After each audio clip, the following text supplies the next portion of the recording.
Okay, we will go now to our regular council meeting. I will let the record reflect that all council members, except for Councilmember Kelly, are present.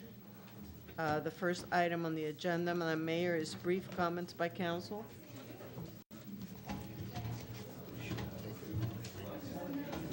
Yeah.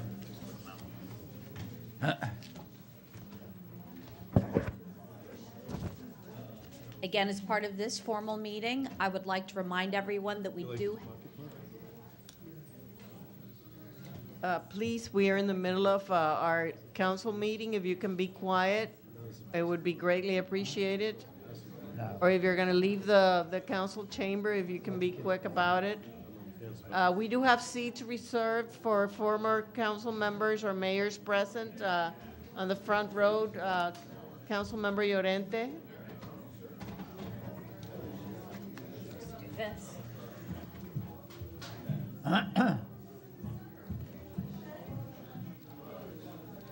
Hey, John. Chief Press, special presentation? Special no. No. Update. Special presentation should be at 5:30 today. There's only 7 police cars Yeah. parked. Did you get video? 7? Only 7. I don't know if many people are out in the street. We can't clear the traffic rush. There's 7 holes. Yeah. Was the Mustang there? That's it. There. That's it, Mustang. Perfect. And I'll take it back and we'll start a whole process with forfeiture because we want that money. That's ours. She wants to do a special presentation and everything. We have no. Zero. Absolutely. I'm surprised we only had, I'm surprised it was only 7. Well, there's only working.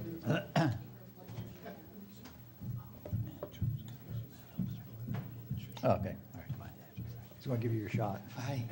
How are you? Great. How are your boys? Good. What's going on, dude? The missus can be up front too. Mrs. Llorente can sit up front too. Yeah. Great. Great. Happy to hear Oh that. my gosh, he is here. Llorente, que te sientes en la primera fila. Not me. Morty. What's happening is the council members. It's your state of the village. No, I just sent you, I was just sending you this. Don't have it. Yeah. Is Frank gonna do it?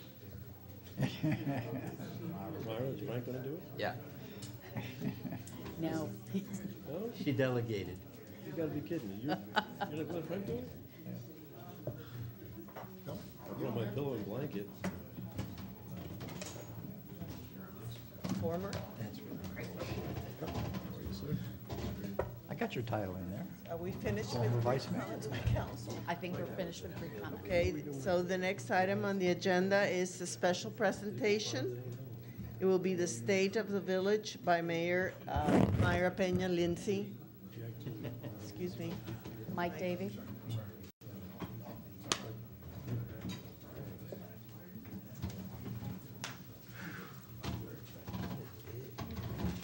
Frank's gonna do this.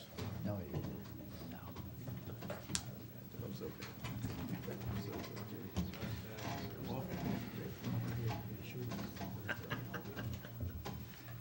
Supposed to be killing this in here. Good evening, members of our village council, Mr. Manager, Madam Clerk, Mr. Healthman, residents of the village of Key Biscayne. It is my honor and a privilege to address you tonight with our 2015 State of the Village address on the eve of our 25th anniversary of incorporation. First, I would like to recognize our distinguished guests who are here tonight. Mayor Robert Vernon, Councilmember Betty Sim Conroy, Councilmember Mortimer Freed, Councilmember Raul Llorente, Councilmember Michelle Esteves, Councilmember Alan Fine, Councilmember George Mendia, Councilmember Patricia Woodson, Councilmember Michael Davey. Thank you for being here. We thank you and we honor you for pursuing incorporation, for your labor over the last 25 years, and for your legacy of good government. Key Biscayne's history is one of a community working together to confront challenges and determine its future. Our community is informed, engaged, and willing to bring about good change. It is in this spirit and the fabric, it is in our spirit and the fabric of this community. It is why we incorporated 25 years ago. We may be a small island, but we are fiercely proud of our islandhood, but we are not insular. We are a global community that thinks and acts outwardly for the good of its community and for the greater good of the greater community in Miami-Dade. It is why Liberty City is our sister city. It is why we partnered with the school board to help finance an expansion of Mast Academy and to bring it to be a 21st century high school. It is why we prioritize our children and our seniors, why we have taken a proactive stance on the multiple tragic deaths on the Mashta Flats and on the Rickenbacker Causeway. It is also why we fight for responsible, conscientious development along Rickenbacker Causeway and why we feel compelled to challenge commercial development at the Marine Stadium site. It is in our nature not to let forces beyond our control determine our fate. We have the will, the resources, and the discipline to make our own fate. I am happy to report that the state of the village is excellent. Our leadership and our management teams are engaged and proactive. Our finances are strong. Our teams of first responders are exceptional. Our services are world-class, and our capital projects are being completed. My promise to you is that we will not rest on our laurels, and we will continue to strive for excellence. Now, let me highlight some of our accomplishments for 2015. Our finances in 2015 are excellent, and our financial policies are sound. Our credit rating is AAA. We rose to AAA status 3 years ago due to our strong history of sound fiscal policies and practices. We recognize that this is difficult because we are a small barrier island in South Florida. In fact, it's unheard of. In 2015, our property values increased by 15.3%. Our property taxes increased by $3,072,273. We have total reserves of $34,072,273. And the outlook for finances in 2016 continues to be very strong. Our first responders provide unparalleled levels of professionalism and service. I would like to thank our chief, Charles Press, and our entire department. For the 5th straight year, Key Biscayne is ranked in the top 5 of the safest cities in the state of Florida. Our calls for service volume is quite high for a small community, and our police force is out keeping our community safe. Our average response time is less than 2 minutes for emergency calls and 3.5 minutes for non-emergency calls. In response to the needs of our community last year, we expanded our Marine Patrol fleet. We continue to patrol the causeway and educate and modify behavior for all users of the causeway. Our department has worked on a coalition for marine safety with neighboring police departments. It has been instrumental in changing the Miami-Dade boat rafting ordinance, conducted numerous drunk driving education community workshops, conducted 7 environmental cleanup dives in our flats, recovering hundreds of pounds of garbage from our waters. As a community that values safety, we are glad to provide our police body cameras as a safeguard. I would also like to thank Chief Eric Lang and our entire fire department for saving lives. Our fire department is more proactive and community-centered than ever before. To date, in 2015, the department has acted on 1,647 responses. 50 of these calls have been fire-related, and the other 50% EMS responses. Our average response time is 3 minutes and 31 seconds per call. The national benchmark is 4 minutes. EMS transports for advanced life support and basic life support totaled 421. Our first responders are improving outcomes of our residents significantly by using the STEMI network for heart attack victims and using the Miami-Dade Stroke Consortium for victims who have suffered strokes. Additionally, the department provides CPR training an AED program geared towards providing everyone with the tools to save lives. Of note, our recent surge in drug and alcohol-related incident among teenagers was identified by the fire department via their quality assurance and monitoring of responses. They have been proactive on this issue with real-time information, outreach, and education for our community. Our Public Works Department is providing world-class level of service and maintenance throughout the village. To maintain the high level of service expected by our residents, we as a council have also taken action to revisit contracts with existing service providers. We changed the beach maintenance vendor and increased the level of service. We changed our garbage collection service and contracted a contractor with the most green practices available to us. We held a competitive bidding process for the village-wide landscaping services and entered into a contract for more comprehensive and ongoing services. Our building and zoning department continues to also provide a high level of service for our village as our village goes through a high redevelopment and construction phase. In the last 12 months, the building and zoning department has issued 3,548 building permits and has performed 12,996 inspections. They averaged 1,257 visitors on a monthly basis and 15,092 on an annualized basis. Our parks and fields and community center continue to be in high demand and are well used by our residents. Our community center just reached its fifth year of construction, and we are maxed out at all of our current facilities. We continue to provide activities to all residents, including our popular cultural options such as our winter concert series and our winter shorts theater productions. And now it's time to brag a little bit on behalf of our staff and our council about our accomplishments in 2015. 2015, we completed the following projects. Our stormwater master plan was updated. Phase 1 of our stormwater improvements and repairs was completed. Beach restoration needs were assessed and completed. Calusa Parkway was completed. Our new street signs were installed. We finished significant improvements at the K-8 community school, and we will do more. We completed the Mast Academy building. We added a 7th grade to Mast Academy. We completed the Village Green Community School and St. Agnes Field renovation projects. We completed a playing field at Mast Academy. We completed beach access easements and public showers adjacent to Oceana. We planted 175 trees. We created 23 new golf cart spaces for beach access areas. We added golf cart spaces to commercial areas along the Village Green.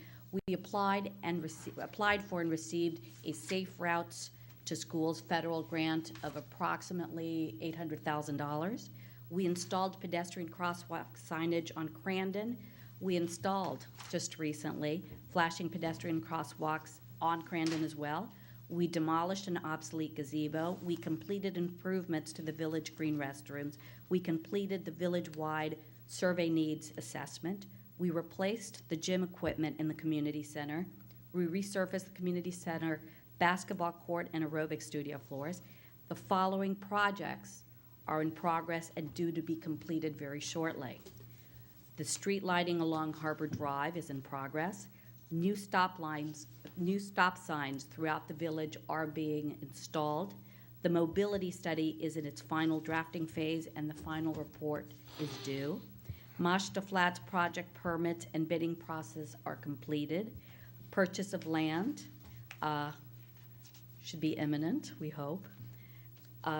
New audio-visual equipment for council chambers and Channel 77.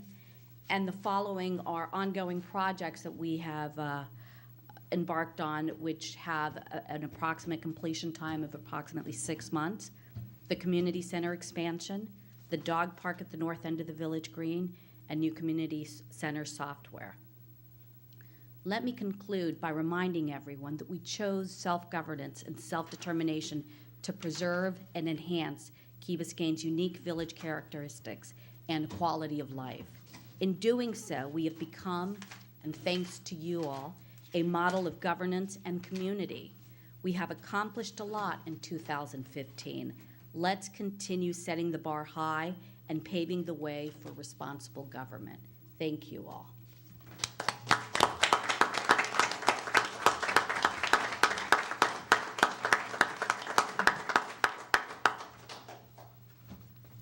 So let's It's nice to see all the former mayors and council members here.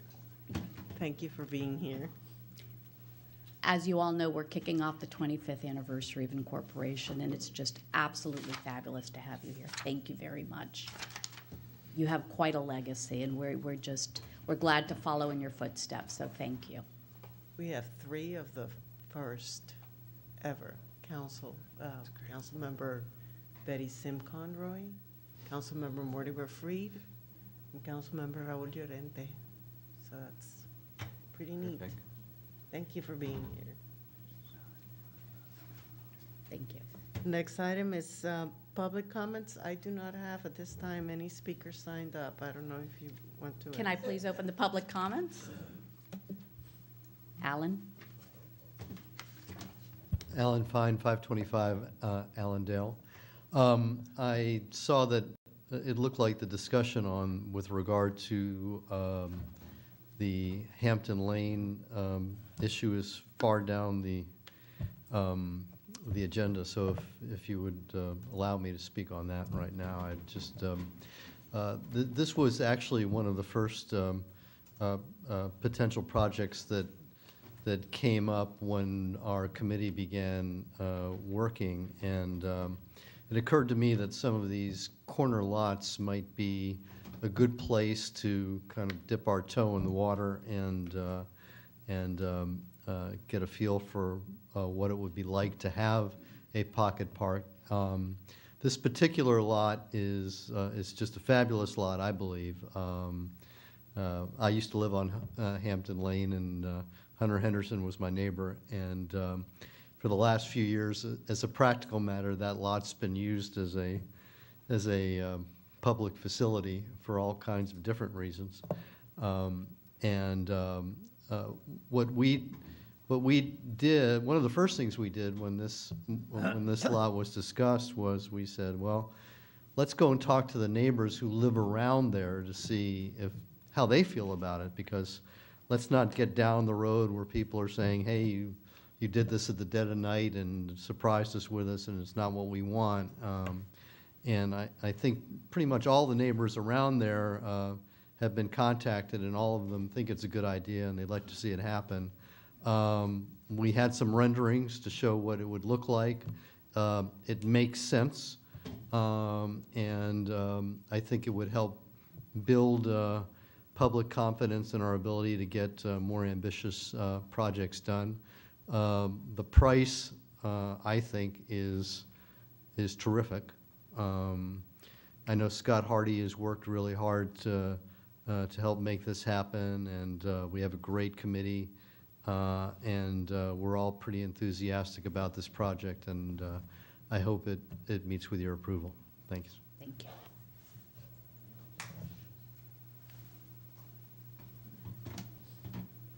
Michelle Esteves, 798 Crandon Boulevard. Thank you. The power outage. Since I am a condominium manager and manage a few properties on the island, we continue to have this problem, and the latest was on Thanksgiving evening. The amount of phone calls that I received from my residents when they lost power at 5:30 in the afternoon, and they were without power until 9:30 p.m. They lost their dinners, their Thanksgiving dinners with family, and was terrible. I would like to request the council to please, the same time and task force that our manager put for the sewer backups at those times, those years, I think that it's time that you take a very strong position with FPL. This is completely unacceptable. Right now, they are since Friday morning in Psyche Colony HOA destroying my property because they have to have the right access for the right of way. I have vehicles there 24/7. with generators and big trucks running, working. And last night I find out that the underground lines is the one that caused the problem, and they have discovered that they need to do a big job over there. I am expecting them to have in the property for another 7 to 10 days, I was told last evening. I think will be the right time that you direct the manager to find out really what's going on. It's not, it's completely out of understanding that we keep losing power and affecting lives and businesses on the island, especially the night of Thanksgiving. It was nobody's fault, of course, it's not, but it's something that need to be addressed very, very promptly and very strongly. Thank you. Thank you. Thank you for making us aware of that problem.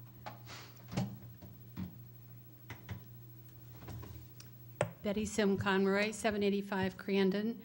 I just wanted to add to what our mayor said about coming tomorrow night. A good friend of mine was just coming from the Grove. She was trying to get back to Miami Beach, get on 95. She said she would have sat there for probably 2 hours. The traffic was so bad tonight with no major event going on. So she turned right and came to my house. So she's at home right now waiting for me. But there was a very mean letter today. I don't know if you saw it in the Herald. And I don't think these people realize, because this had really nothing to do with Key Biscayne. This was the traffic right there on US 1, all around where we're going to have the art festival and the boat show. So please, everybody, tomorrow night, let's fill this chamber and let them hear from us. Thank you. Thank you. Michael Kelly, and I have Mary Jo. Michael Day. Michael. Anyway, Mike Davey, 50 Ocean Lane Drive. I'm going to side with Alan. That lot at Heather and Hampton's been abandoned for at least 10 years. It's been knocked down. So, and the neighbors have been contacted. I think that is a no-brainer, pocket park. You know me, I'm not a big fan of pocket parks, but in this case, it makes sense. And I also want to speak to Michelle's point. We've got to do something. You know, we've talked about it for years that this community is growing and our use of the electrical system is increasing. I mean, we've got bigger houses that need more power. We've got to get FP&L to get out here and actually do something for us, because it's ridiculous that we're losing power. Now the east side is suffering like we used to do in the houses. It's got to stop. So we've got to get them to do something. So thanks. Thank you. Mary Jo Pinedo.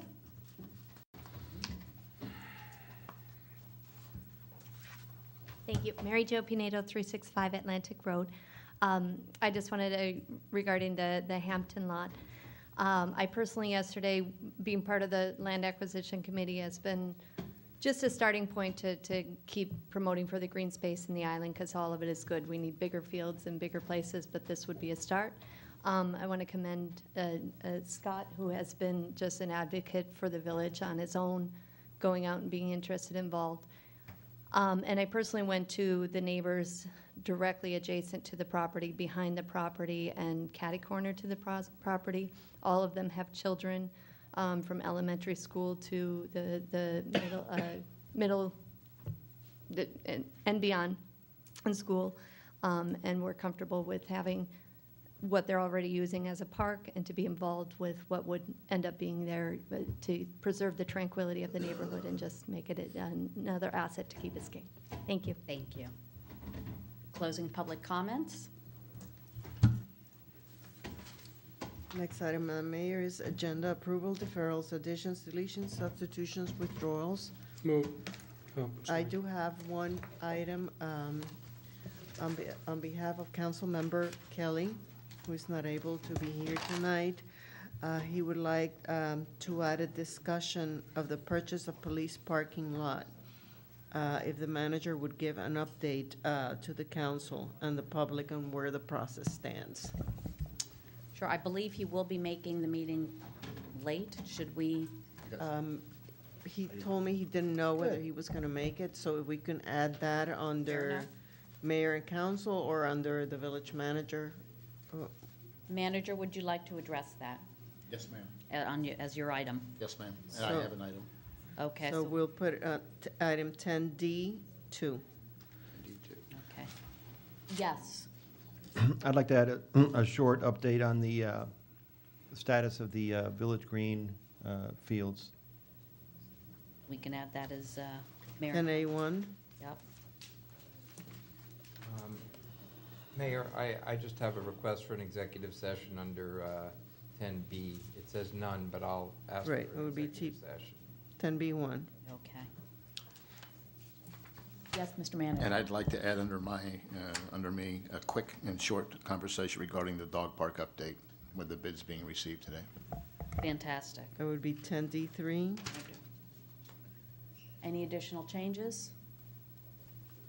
Could you call the, All's in favor? Aye. as amended, aye? As amended. Opposed? Motion carries.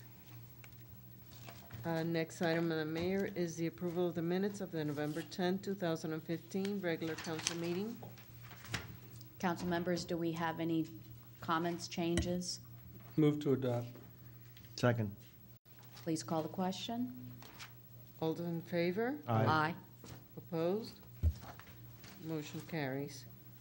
Next item of the mayor is the approval of the minutes of the November 17, 2015 zoning meeting. Moved. Second. Please call the question.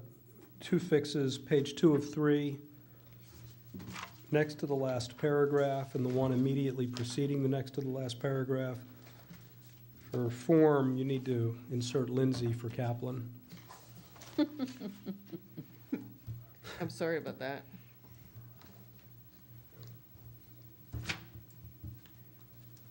Thank you. Yes, ma'am. Good Just- try, Frank.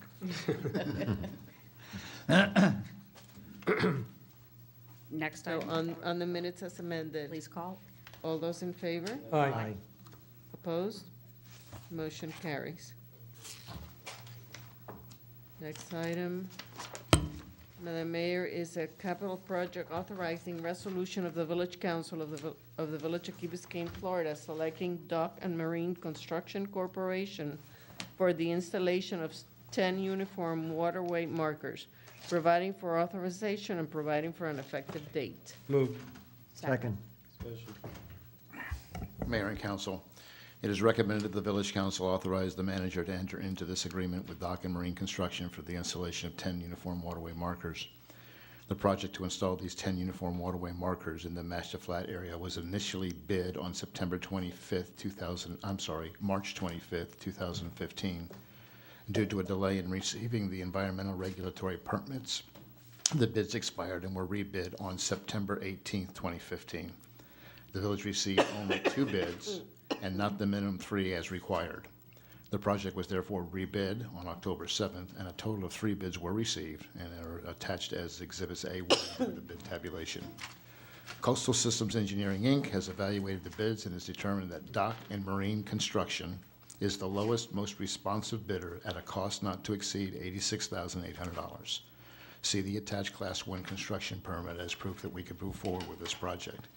This project will be funded by the Capital Improvement Fund under Beach Renourishment, and I might add that if the name Dock and Marine Construction looks familiar to you, Dock and Marine Construction is the company or the vendor currently vetted and signed to do the basin 830 boat slips.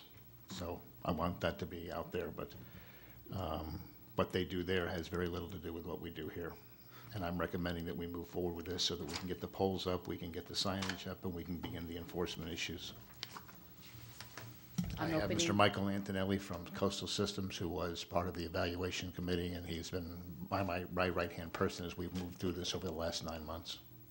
I'm opening this up for council discussion. I'm going to have Jim and then Ed start the discussion.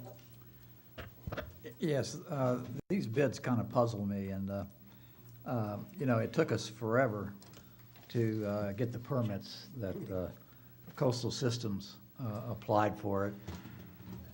You know, it was mind-boggling how long it took, and I question whether we were on the front burner of that project. But they did get the permits, and unfortunately, the cost to install these pilings is a lot more than what we had initially anticipated. If you recall, we were talking about originally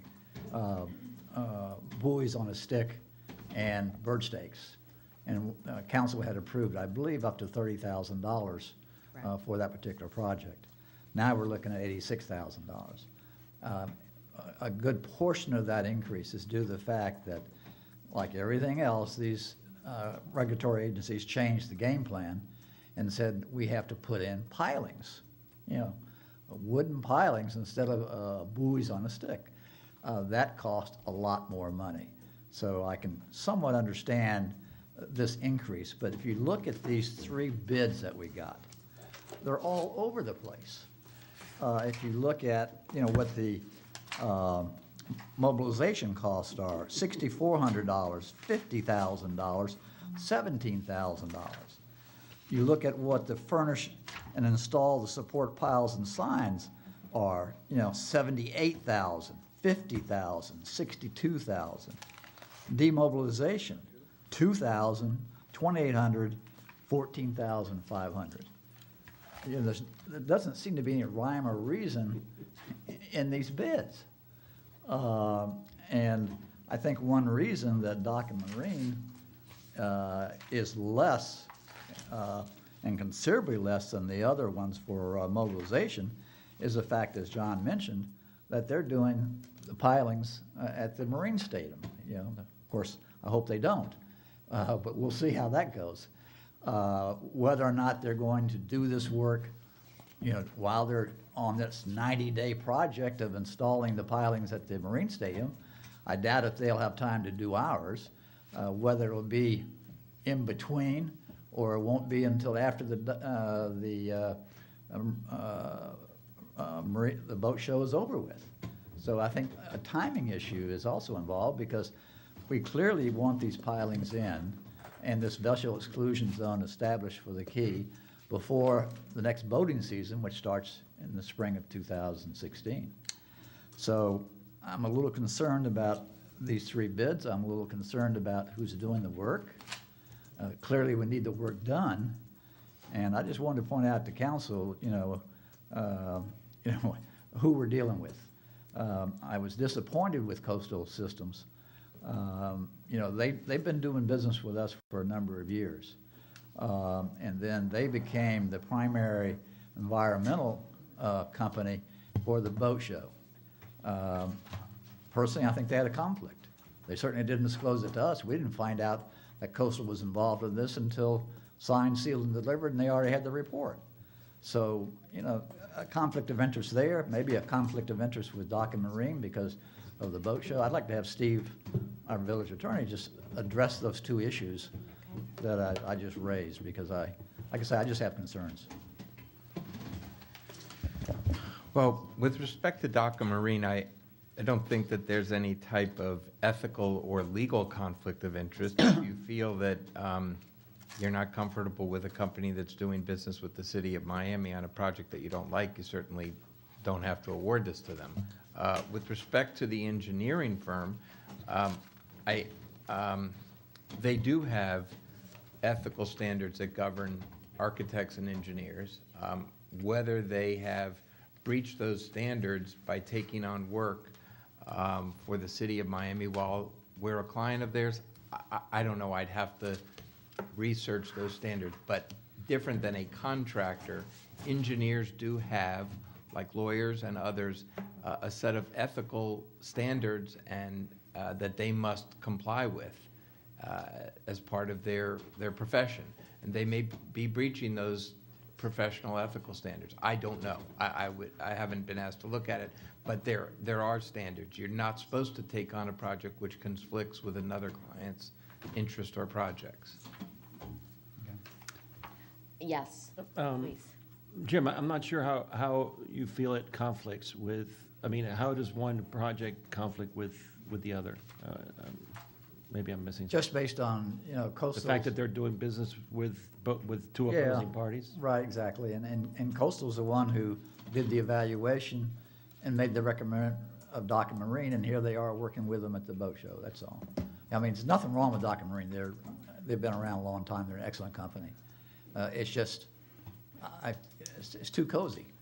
And, and like I say, what really bothers me is these bids are all over the place. There's no rhyme or reason to some of these numbers. Jim, I feel a little uneasy with the Coastal Systems, especially because we reached out to them to get, as our consultant to get feedback and to really assess what the situation was. And they were not as forthcoming as we would have really appreciated when we approached them. And I thought it would have been a best practice to let us know that they were taking that on or considering it. I think for Dock and Marine, I have less of an issue. I think they're just getting the work done.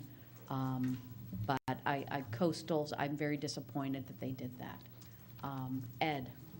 These look like the most expensive 10 piles I've ever seen.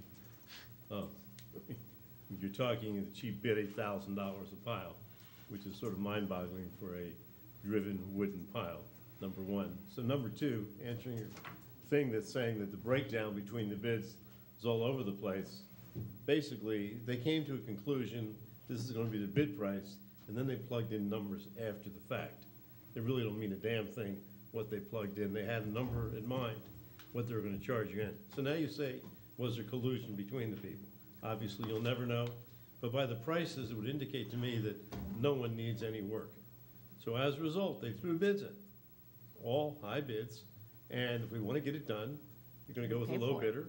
The fact that the low bidder is bidding there, he's bidding a lot of other, I mean, I don't see any kind of conflict whatsoever using Dock and Marine. I don't know. What are the markers gonna say, by the way?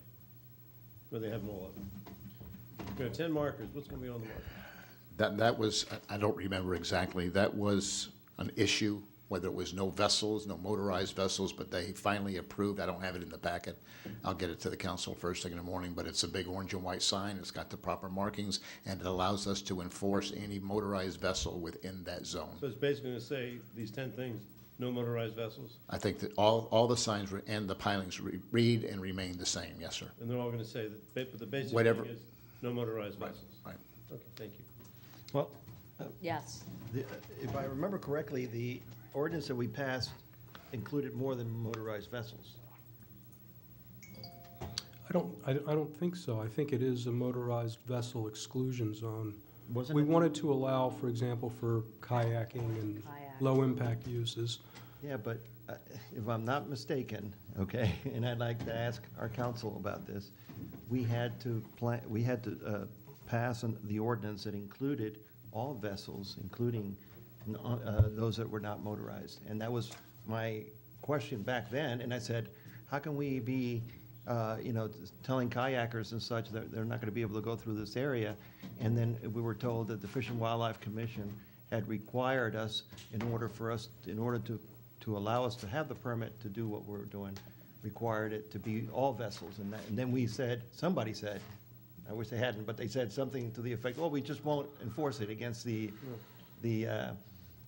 kayaks and the other ones. So I'm not sure about the signs. If they say no motorized vessels, I'm not sure that that's the right sign, Jim? Louis, your memory is exactly correct. And I believe it says it's a vessel exclusion zone. But we as a village are going to enforce it. And I think we said quietly, not publicly, but It was public. Not here. that the prams from the yacht club, the kayakers, the canoers, we weren't concerned about them. What we're concerned about is power boats, boats with motors that tear up that seagrass bottom. That was the whole thing, and Chief Press assured us that they can handle it, and so I'm happy with what we've got, and I definitely want this project to move forward. And if it's the will of council that we award it to Dock and Marine, that's, I expressed my concerns, and that's what they were. Dr. Kelly? It's analogous to the oceanfront vessel exclusion zone, where technically paddle boarders and kayaks and Hobie cats should not go through those areas. And we did create, I think, a channel at the Ritz to accommodate that. But the practical basis is that a lot of people take those types of vessels within that exclusion zone, and our police don't enforce that, and everybody's okay with it, and I think it's going to be a similar situation there. But technically, if you take a paddleboard between those markers and the beach, you're breaking the law. But Do we have any additional discussion? Right? I guess just for the sake of putting my thoughts out there in response to Jim's, I think there is a thing, I'll call it a relationship conflict, whether or not there's a professional responsibility conflict applicable to coastal. It's good when you're talking to a long-time relationship partner in business to communicate when you're going to be adverse in an important issue contrary to the interest and the desires of your sustaining client. So I comment on that. I regret that. My question was more about whether we were all as diligent as we could have been in the permitting. I was unhappy with what was required ultimately by comparison to where we started with a relatively simple, quick, easy fix. I'm not sure, and we never can be sure, whether greater diligence, greater assiduity would have resulted in something easier, cheaper. But look, we've been trying to get this done for a long time. We cannot take advantage of the protections, the safety improvements, and the nuisance abatement that are behind all this without doing this.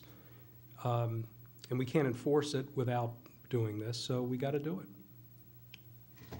That's the way I see it. Call the question. This concludes our discussion. Let's call the question. All those in favor of the resolution to install 10 uniform waterway markers with Dock and Marine Construction Corporation? All those in favor? Aye. Opposed? Motion carries. Next item, Madam Mayor, is a resolution of the Village Council of the Village of Key Biscayne, Florida, amending the agreement with EAC Consulting, Inc. for engineering services to include Task 2 of the Stormwater Improvement Implementation Plan, providing for authorization and providing for an effective date. Thank you. Second. This is part of our more aggressive ongoing stormwater improvement. Mr. Manager? This is phase 2, yes, ma'am. It is recommended that the council approve the attached resolution amending the agreement with EAC Consulting for the engineering services to include Task 2 of the Stormwater Improvement Plan. There's a lot of history here, but as described at the October 6th Stormwater Workshop, Tier 1 improvements provide... No. As described at the October 6th Stormwater Workshop, Tier 1 improvements provide the first line of stormwater management facilities needed within the village's watershed. Tier 1 improvements will involve proposing engineering systems to prevent and/or reduce the staging that results from high tides. Funding for this Task 2 will come from the Stormwater Enterprise Fund Stormwater Implementation Plan Refinanced Loan. I have with me this evening Mr. Mark Kuntz, Mr. Eduardo Greses, and Giorgio Taviv to answer any questions you may have with EAC. Thank you, John. Too strong. I'm opening this item for council discussion. Do we have any comments or questions for our? Which areas will this particularly address? I got the pictures in the back there. Yeah. Actually, they handle, and they had pretty big mock-ups for the workshop that they did about a month ago, which is very helpful.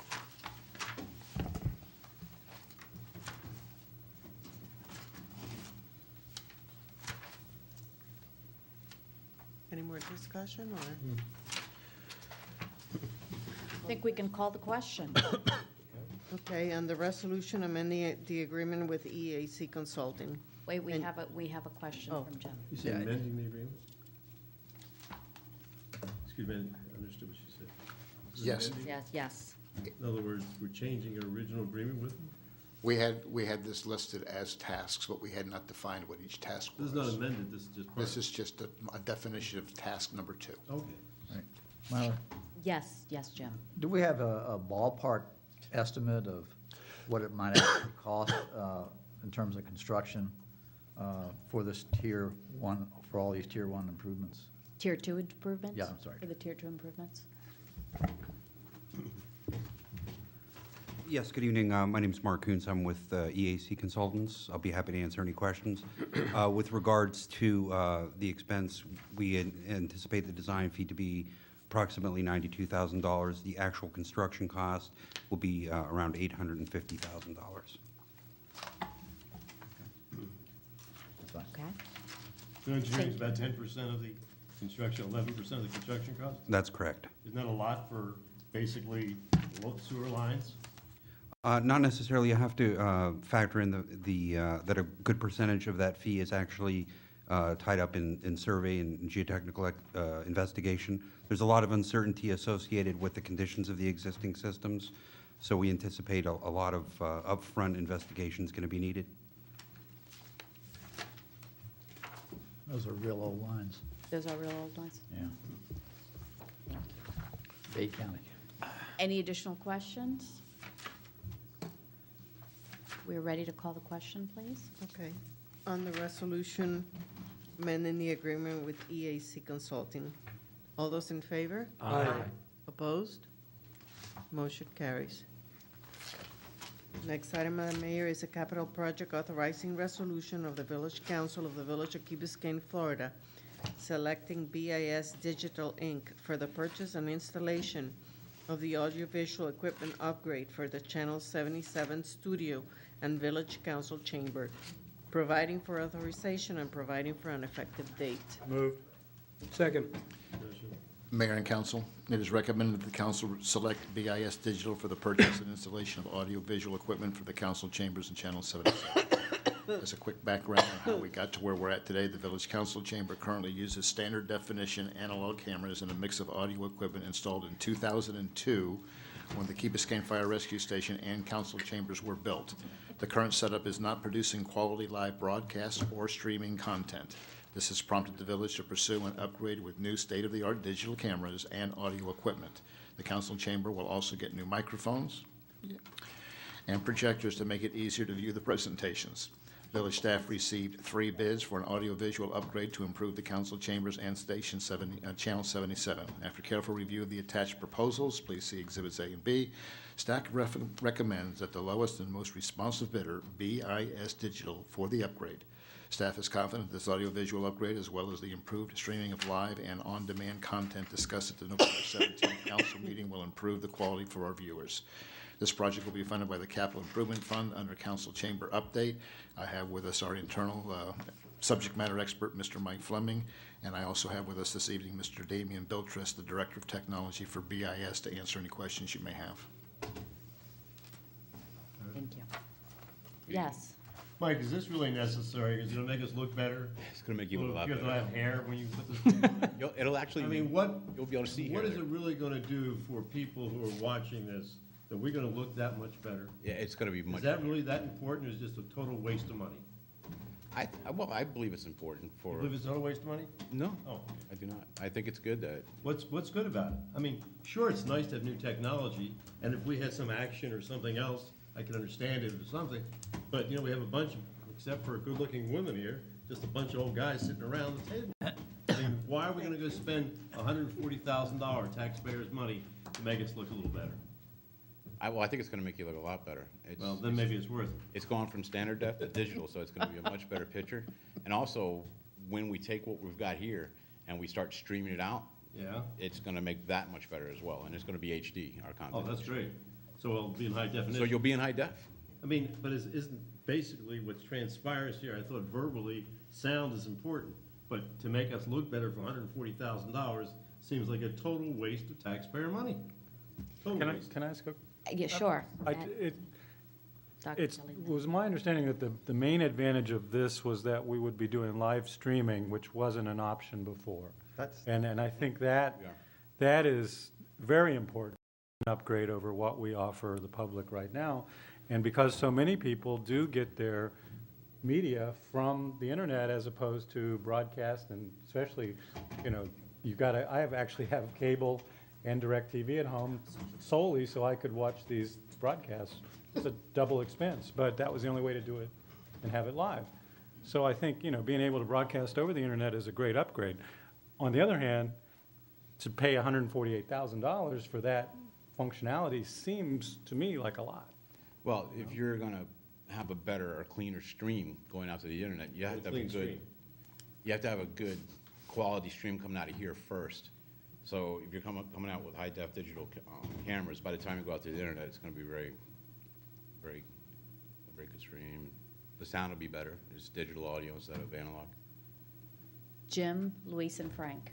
I'd like to hear from Theo, who's, I consider our media guru, as to what he thinks about this. I'm sure you've looked at the 3 bids and what they're proposing, and what's your thoughts, Theo? Because we rely on you in these areas quite a bit. Yeah, I mean, in terms of the equipment itself, I'm not an expert in that regard, but I do think that going digital as opposed to analog has advantages.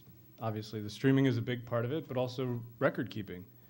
I mean, there's analog, we basically are working off of tapes, right? Whereas digitally, we can slice it up, we can use it in different formats. There's a lot more potential around it, as opposed to right now where, we've got stacks of DVDs that we used to use, right, Conchita? I mean, this is also a potential time saver for the clerk, in the sense that having the streaming will allow her to go back and hopefully timestamp different sections, so that we can then monitor, or if a resident only wants to watch one section of the council meeting, right now that's not an option. You have to sort of pick and choose. So that, to me, this isn't the end goal. This is sort of the first step in that process. The end goal being that you would be able to pull it up on your phone, and if you want to see just this conversation, you should be able to do that. And also, we're also talking about upgrading all the mics. It's going to be a much cleaner presentation for the viewers, because they'll be able to hear much better when people are sitting at their, like some people tend to sit back a little bit. You'll still be able to pick up the sound and the audio. That's worth $140,000. The stuff's expensive. The So Mike, I cameras. won't be ripping out my mic all the time. Yes, and that will fix that. That won't happen.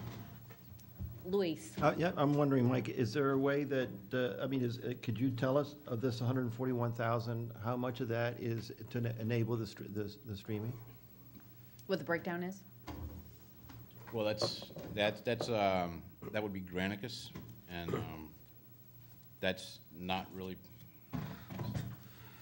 It doesn't seem like it's any of it. This is the equipment that'll allow us to be able to do that. Okay, that's what I'm saying. The problem is, if we were to start to do it today, would people monitor? Would people watch it? I mean, right, there is an element that we could test, theoretically, doing it just with our existing equipment, right, Mike? Oh, sure, we could, but it's. I mean, we see what kind of viewership we're getting out of it, and because we don't have to do live streaming in HD, right? What I'm saying is that I think all of us, or most of us, think that the streaming is absolutely the most important part of what we're talking about here. So the question is, do we have to spend 141,000 in order to get the meetings streamed? Well, the thought was, if we have better quality video coming out of here, it's going to be a better quality stream. So we got rid of the older analog cameras and put digital cameras. You're going to have a better image. And also, your streaming would be in 720p HD instead of 480. How many people request the DVDs or whatever we have to look at our stuff? The DVDs, I'm not sure. That usually comes through. How often do you get requests for that? It depends. In a year, do you get 10, 20, 100, 1,000, 10,000? One? Maybe one per meeting. Well, we do. We have them. You can go back and I'm just asking how rewatch many them. people, we talk about. Old cutting them all up DVDs. so they could do all these things. I'm just curious how many people were interested even in looking at it. We have no idea how many people watch these meetings, Oh, they let alone do. how many people want these things. Councilmember London, they do. I get a lot of complaints in my office since, the About you. clerk about, that they cannot view our meetings on the computer. Can they watch it on television? No. No? The sound is not Depends who your good. service The sound provider is is. not It's good. not- it's not very It good. cuts off. Yes, it's not adequate. Mike, is our equipment at the end of its useful life, or does it have more life left in it? Oh, it would probably still continue to work for who knows how much longer. I mean, it is old. It's from 2002. So are we. Yes, Jim. In answer to Ed's question, I've always been amazed how many people watch our council meetings on their computers, and Conchita's right, we get common complaints all the time that you They can't get it, they can't hear it, they can't see it. So, I'm just surprised how many people watch it, but they do, no question about it. So if we can provide a better service in that area, I think we should. Part of access to government. Correct. Majority of those who watch it are insomniacs and trying to find a way to go to sleep. It'll get a light. I mean, I think the impetus for this was, as I described, being able to watch it online, and I think some sort of, as Mike and the manager heard that and maybe thought we need to increase or improve the quality of what we're broadcasting. And, I don't necessarily think that it has to be done one way or the other, right? It could be done where we just stop using Java, right, and start streaming in something else so that people can watch it. That was the intent. I guess maybe the equipment sort of took over some of that, but my objective all along has just been so I can pull up on my phone and watch this live. So, and I don't think that that's a tremendous expense. No, it's if you just do that alone, no. Well, the question really is, are we going to do this incrementally or just go ahead and make the bigger investment? I mean, sooner or later, we're going to want to. Sooner or later, you're going to want to do it, and HD obviously is the way everything's going. This is part of like open government. But not only that, even the SD quality would be better because it's digital instead of analog. Frank? There's a degree of forgetfulness here that surprises me. We got to do this, We've been talking about this for years. Well, I don't think anybody's I'm sorry to interrupt, but I mean, it's just that the cost is more than I think that most of us thought it would be. I don't know how to judge the equipment or the cost. That's, we got to look to our people to tell us that. If I may add, When do we care about cost? if I may add, this particular project is cycled through for the second CIP cycle. We did this first in the 14-15. We did it again in the 15-16. And our guesstimate back then, as presented to council and approved with the CIP, was $150,000. So that's why of the two bids, it was just seemed that we were on track, on bid, and on time for what we were trying to accomplish. It makes no sense to me to try to set up a system to live stream what we're doing now, because what we're doing now just stinks. People complain about it all the time. We've heard this for years. And, Ed, I don't know. I mean, whether we appear better is up to us. We will appear sharper. We will have better clarity. Whether we appear better qualitatively, that's up to us. You're going to trim your hair, right? Well, I'll wait for comment. Do we know if the companies that bid were informed of what our CIP line item was? Because the numbers are kind of similar, right? I didn't tell them what It's public. it was. I just told them what we wanted. It is, right? It's public, so I personally, maybe it's a miscommunication or what. I'd love to see us do this in a way that we can get people to watch it tomorrow on their cell phones, and it's Me too. It's been a long time, so if you think that we need to do the equipment first before the other part, at this point I'm so frustrated. I don't care. Let's just do both. But I don't want to provide for broader outlets of a poor product. It's not smart to do that. If our purpose is to encourage transparency and public participation and engagement and the broad dissemination of knowledge and the ability to get input, we can't send a lousy signal out through other means. People complain about it. They don't get it. They don't grasp it. They can't even hear, in some instances, what's discussed on the television. So they may actually apply the diligence to listen and derive nothing from it. We've heard that. Yes, we have. Yeah, that's possible, but I think we're not doing the other one first. Meaning, so we haven't even. What's the time frame of completion, Mike? It'll be in January. So it will all be done by January? What would it take to be able to stream? What's the time frame not doing any changing of equipment? Maybe by the end of this month versus the year. But we don't have any meetings until January. Well, we have the Channel workshops. 77. Yeah. I mean, that should be broadcast. You should be able to click on a link on our website and pull up Channel 77 That is true. on your cell phone. But you're suggesting sequencing. You're not suggesting not investing in the equipment, but you are suggesting front-end loading quicker. I think that while I agree that there's merit in putting out a first-class product. We're not even giving people the option to critique the existing product. I They can't. disagree with that. People have critiqued the existing product for as long as they've been televised. I just think that's dead wrong.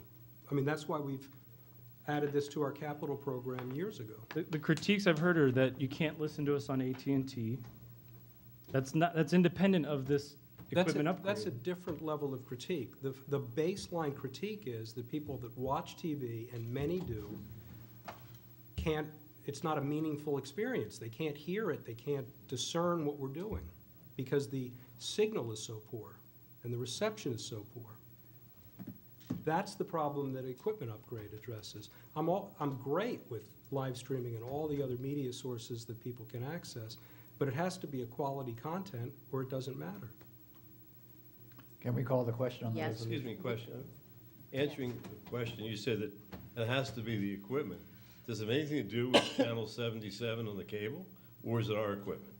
Because if our equipment works, and it works sometimes, it doesn't work and stop working, isn't it more than likely that the carrier signal, which is the cable, not our equipment? You know what, Ed? I watch it on AT&T, and I can tell you that I get different government access channels. Ours is embarrassingly poor. So no, it's not the carrier, it is us. Well, our channel is embarrassing poor. Our quality, our equipment is embarrassing poor. the going to quality of the picture of the product is very poor. It is grainy. It is bad sound. It's deficient. Can we call the question on the resolution? Let's call the question, please, Madam Clerk. Okay, on the resolution to update the audiovisual equipment for Channel 77 and the council chamber. All those in favor? Aye. Opposed? Aye. Motion carries. Is that an aye or a no? Next item is resolution of the Village Council of the Village of Key Biscayne, Florida, approving and consenting to the assignment of the existing solid waste agreement with Southern Waste Systems LLC to Waste Management, Inc. of Florida, providing for authorization and implementation and providing for an effective date. Moved. Second. Mayor and council has recommended the village council approve the attached resolution approving the consenting of the assignment of the existing solid waste agreement with Southern Waste Systems LLC to Waste Management.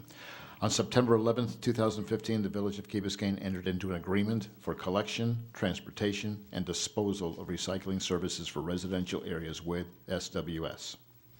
On October 17th, the village received a letter from SWS notifying the village of an agreement with WMIF, which stands for Waste Management of Florida, whereby WMIF will purchase substantially all of the assets of SWS, including SWS's current agreement with the Village of Key Biscayne.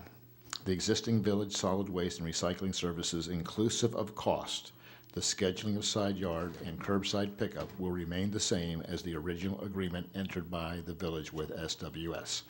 Solid waste and recycling collection services by WMIF, if approved by this council action tonight, will commence on January 1st, 2016. I've asked the representative from SWS to be here tonight to answer any questions. Mr. John Casagrande is here. And with the new FMIF, Waste Management, Mr. Henry Sori is here to answer any questions you may have about this assignment.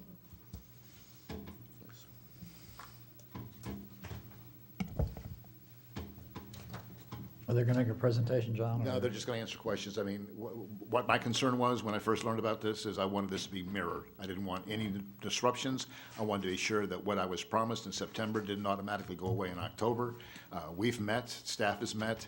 I'm comfortable that with the exception of the colors of the trucks, that there won't be any disruption of service.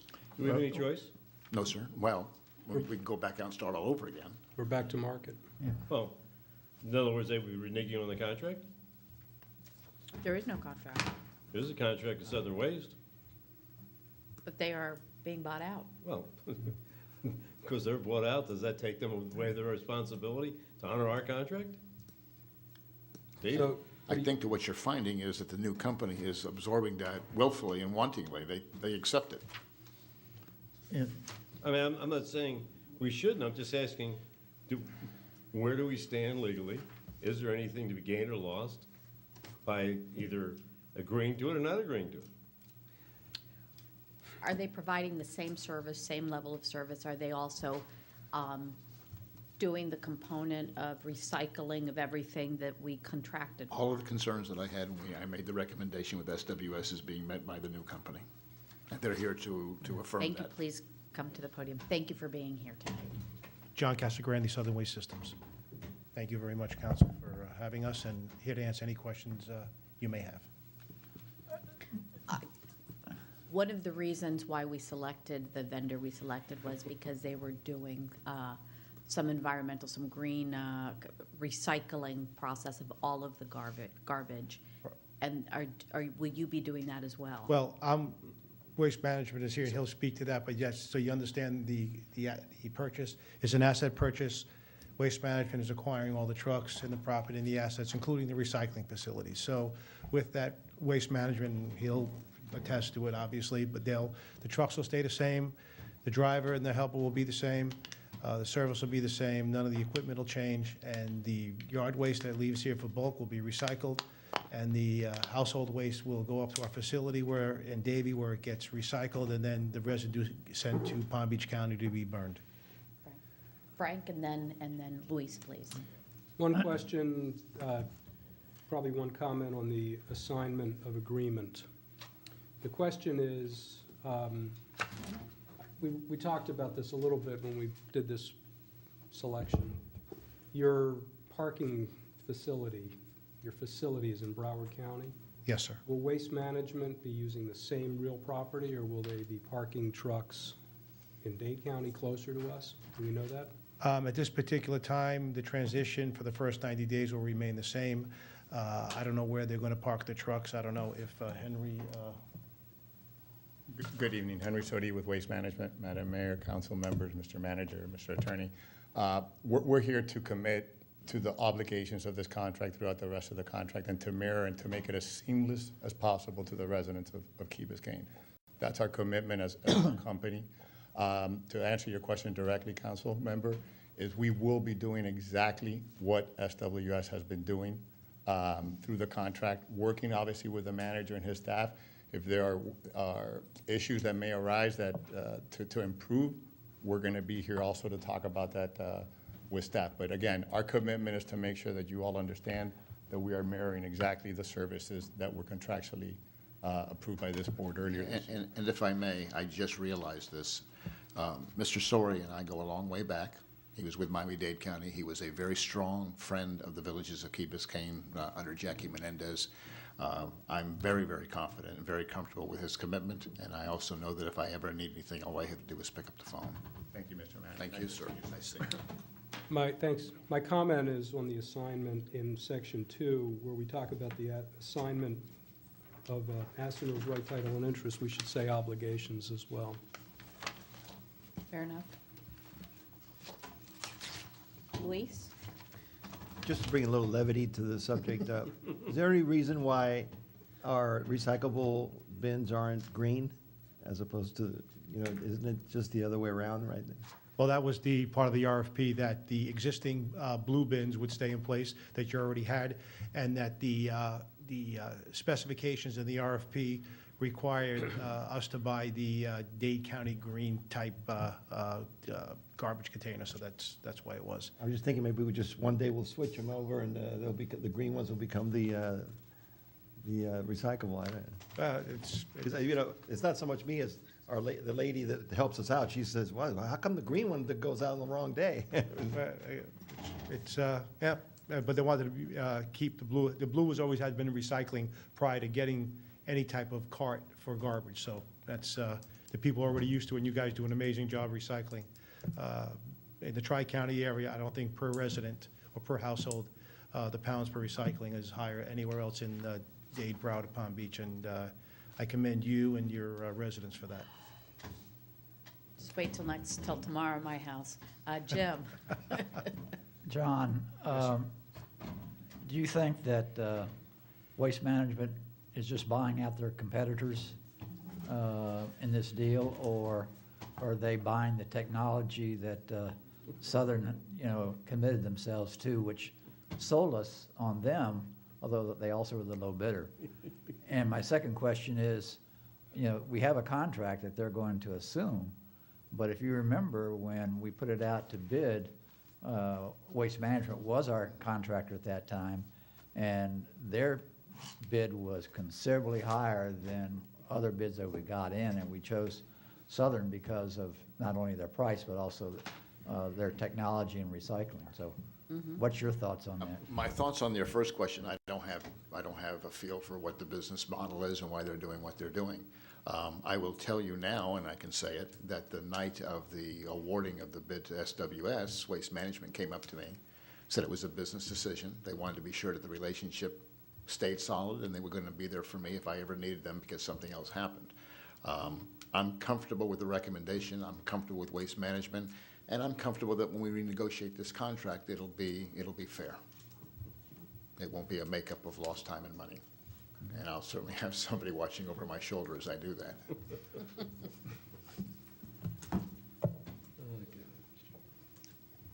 Sure.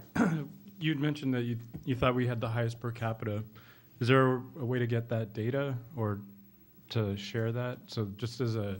Sure, we can supply you guys with the tons that we recycle on a monthly basis and divide it back into the number of homes. That'd be great. Yeah, absolutely. Thank you. We can supply, we'll get that to you this week. Thanks. Fantastic, thank you. I mean, essentially, right now, the village isn't any worse off, and it's just a different provider. Correct. No, we're really much better. We're much better off, because basically Southern Waste came here, gave us a good price. They bought Southern Waste, eliminated a competitor. So for the next couple of years, or how long our contract, we're gonna have the advantage. Right. When it comes done, hopefully, somebody else will be in business, that we can, have a lower bid, do the same thing again. This is a trash business. Right. I believe the contract terms is, you have 9 years, Councilman London, so you're good. I don't have 9 years. Okay. Madam Clerk, can you please call the question? Okay. On approving and consenting to the assignment of the existing solid waste agreement with Southern Waste Systems to Waste Management of Florida. All those in favor? Yes. Opposed? Motion carries. Thank you very much, everyone. Have a- Good seeing you. I'm very, very sorry. Next item on the mayor is reports and recommendations. Mayor and council members. Status of Village Green, Councilmember De La Cruz. Okay, I just wanted to have a little brief update as the problems that we're having with the Village Green before we go on vacation, because I know that I've been getting a lot of calls, I don't know about any of you, but very frustrating situation that Todd is doing the best he possibly can in order to address. Tomorrow, there's a meeting of the contractor, the designers, Todd, our expert, and anybody else who wants to show up. But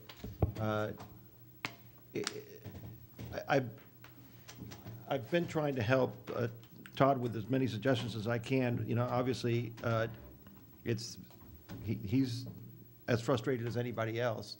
And I think it's time, and I have copied Steve with a lot of the stuff that I've received from our expert and from Todd, because pretty soon it's going to be time for us to address this in a different way if it doesn't get resolved after the meeting tomorrow. I think we should all hope and pray that it is going to be fine. I had a conversation today with Dr. Busey, who's our independent expert, not related to the designers or the construction company that actually built the fields. And he has been giving us his take on the matter. He's not ready to give us the final conclusion of what he thinks the problems are. But I did ask him to please be ready to ask them all the questions that he can ask them tomorrow, because tomorrow I think it'll be a very important day. You want to fill us in with anything else, Todd? I don't know that. Got some questions. Jim, you've got a question, and then Ed, you've got a question. Yeah, Louis, I read the emails that you forwarded on to the village, and I call it gobbledygook. Bottom line is, it's not working. Yeah. And, which is very disappointing. It's very based on the amount of money that we put into this. Absolutely. Field. And, you know, we may have to bite the bullet later on and go to artificial turf, because this situation just, you know, doesn't seem to be getting any better. You know, I went by the Village Green tonight. There were kids, you know, on all of those fields playing. And our fears was that the usage would have to be reduced just to be able to keep the fields maintained. Well, that's not working. So I'm as frustrated as you are in this whole situation, and disappointed, I guess you could say. Ed, you I don't know if the question is to you, Todd, I have a Lucho, or question. to Todd. Yeah. We have an expert. Has the expert looked at the plan that the engineer or our consultant designed for the field and said it's a good plan? Or it's not a good plan? I can address that, because I spoke to him about that in Why particular don't we today. let Todd answer, and then you Okay. can add All right, to okay. that? Yeah, the consultant's been the village's consultant for some years. He was involved in the process from the beginning. I think the issue will be not only design, it also the performance. Well, of first, the- my first question is, they had a specification, said, put this much soil, this much grass, this much irrigation, et cetera. Did the consultant look at that and bless it and say that's fine? There's some data he'd like to obtain from the installer as No, to. no, not the installer. That's actual not my plan. question. My question is simple. Stantec, I think, was the company. Yes, sir. Came up with a design. Yes, sir. And said dirt, sand, grass, whatever, irrigation. And has Busey, Dr. Busey, looked at that and said, that is correct, or there's a fundamental error in that plan, a flaw. Not a fundamental So flaw. he's saying that plan is okay? In the design that went out to bid, I don't believe he said that to this point, no. He said that's okay? Yes.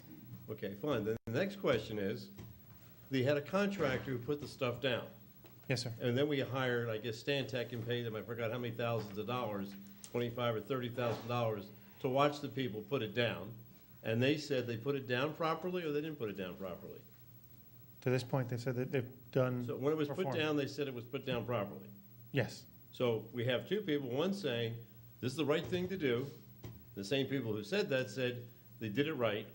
And now we're saying it doesn't work. That's why we're having the meeting. I mean, is that where we are? Yes, sir. Yes. Now, do we have council present at this meeting? Do we need council present at this meeting? I wouldn't think so. I don't think I need to be there for this meeting. I think Probably after not the a good idea. conclusion of this meeting, I've been following all this. I am concerned that what we don't want to do is just perpetuate this ongoing trial and error, trying to fix the problem.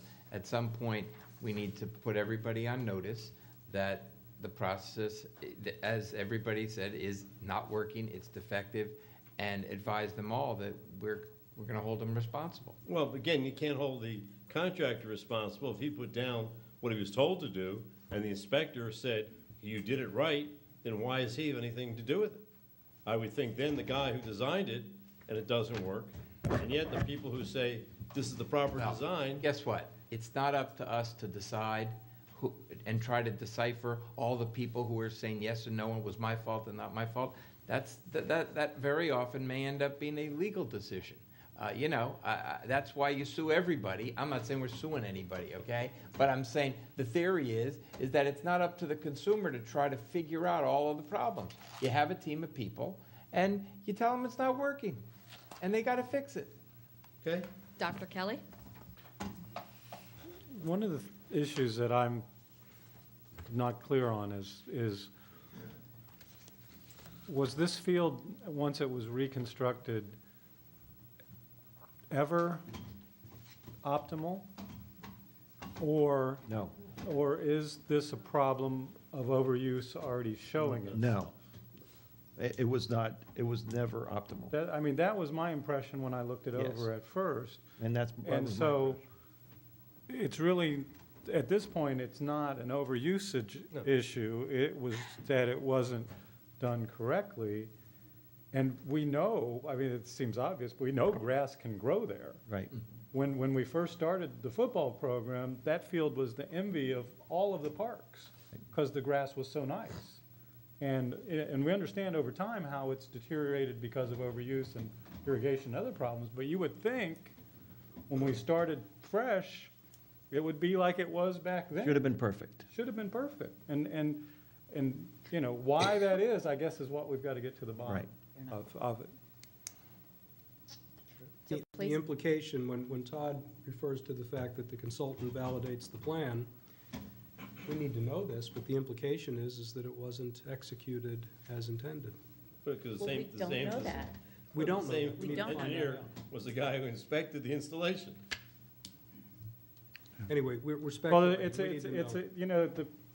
I had it's a some more It's a discussion. shame, and there's legal solutions, but it's the kids who pay the price. Get the thing done. Luis, can you please, We you've got the need, floor. we need to solve the problem, and then we can, Right. if there's any expense or whatever, we'll deal with who incurs that. Right. But we need to solve the problem. Yes. I had a significant discussion with our expert today. I'd rather not discuss it right now in public. You know, I think we need to have this meeting tomorrow and,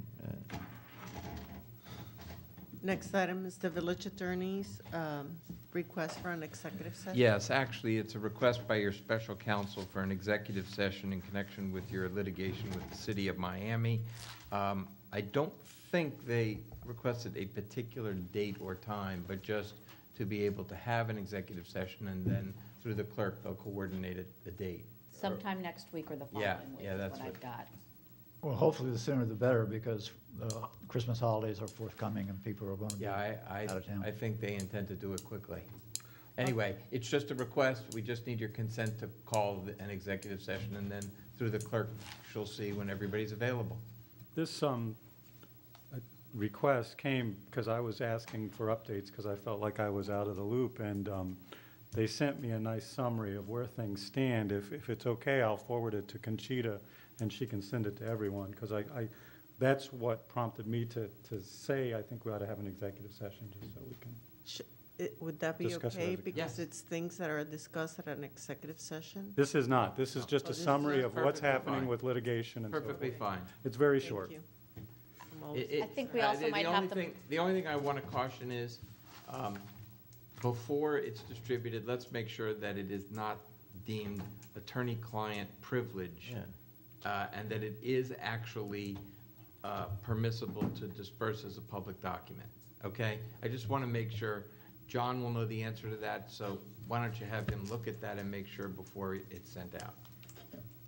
Do we have consensus of council to have this executive session with Yes. Shubin as soon as possible? If it's not permissible, then each of the council members could request this in the same manner that I did. Yes, I just want to make sure that a distribution of it by you doesn't waive a confidentiality privilege. But Dr. Kelly, I think we might also have to discuss some strategy items. in Well, it's not, addition, this and is. give some Absolutely, feedback. we need the executive session. We need the executive No session. question, but I think Will next, prior to that, it would be helpful. will next I don't think Tuesday so. I at think 6 it's- PM? What day is next Tuesday? it makes it public. The 8th? My birthday. Yes, it's the 8th. I have a conflict on the 8th. I do too. Okay, I'll canvass the council tomorrow. There's really not any strategy in that document. It's just. But an- you Well, would but there's prefer, some things that may have happened in the last 24 hours. but your preference is for it to happen next week? Yes. Yes. Okay. I have a question. Yes. I just saw something recently, was it the Fish and Wildlife Commission, or whatever, the state board of something or other? No, that was a foundation. The foundation, it's, What was that? I mean, it's saying that, the one, isn't it Fish and Wildlife or something like that? Fish and Wildlife Foundation. and it's a lobbyist who wrote the letter. Right. Okay. It's a lobbyist who wrote the letter on behalf No, he's of, chairman of the thing. but he's also a lobbyist. Okay. He's a former commissioner for the wildlife, and now he is a lobbyist. Okay. So let's put that in its Okay, proper so context. That wasn't the state of Florida then? No, It but made it it's look- very made it look misleading, like it. isn't it? But it made it look like it. Yes. Yeah. Okay, The key word was foundation. okay. I saw That was a paid letter. Okay. Gotcha. Next is the village manager's Well, me. report. Land Acquisition Committee recommendation to purchase 401 Hampton Lane. Mayor and council, you have in your packet, under tab 7, a letter of recommendation from me after being requested by the Land Acquisition Committee to move forward with the purchase of a property located at 401 Hampton Lane. I think that the packet is self-explanatory. I think we have some people here that want to discuss the item or maybe be able to answer questions, but from the manager's position, I'm in full support of this. I've spoken with members of the Land Acquisition Committee. I know where they want to be in the future, and I'm in support of their efforts and their activities. I think that this is a good stepping stone to looking at other areas where we might have small, medium, and large-sized parks. So, as I told the committee, comes with my full record. I will open this up for council discussion. John, in your letter, your thing here, you said it was a passive park. You're recommending a passive park? I'm recommending a park that has any and everything on it other than organized sports. So the passive thing is out of it. You view passive differently than, the word. I mean, my point is, to me, passive, you don't have anything other than sitting around. Doesn't know what a passive park means?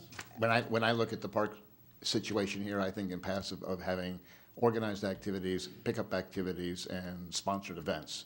And I want this park here to be something that's pickup, that if somebody wants to go out there and throw a Frisbee, but I don't want to see a 12 and under soccer team out there playing. But you said, okay, so just a question of semantics. It's just the semantics on passive, and Steve Helfman, is this a term of art, or is it something that we can define for this purpose? There is no limitation on the purchase of this property in terms of what you can use it for.